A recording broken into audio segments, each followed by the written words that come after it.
Hey guys, welcome to Drew Tutorial. If you are new here, special welcome of course.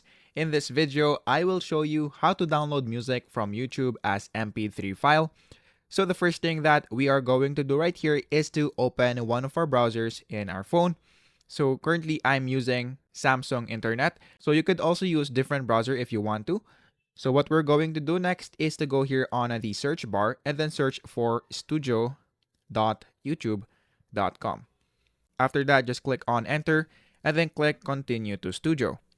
Now, once you are here, what we're going to do next is to go here on the left screen and then look for this specific icon. So after that, just click on that icon and then you will now be redirected into the audio library. So in this part, you will see a bunch of MP3 files or audio or music that you can download from YouTube. Let's say, for example, that we would like to download this file, which is right here.